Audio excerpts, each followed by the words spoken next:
అందరికీ నమస్కారాలు. కోయట్లో ఉన్న మన తెలుగు వారందరికీ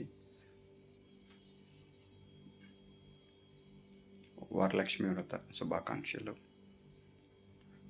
ఎవరన్నా పూజ చేసుకునే వాళ్ళు అవి ఉంటారు కదా, అలాగే వాళ్ళ కోసము నా వీడియోని చూస్తే నా పూజని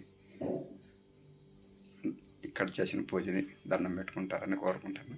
దండం పెట్టుకునే ప్రతి ఒక్కరూ కామెంట్ చేయండి. Okay friends.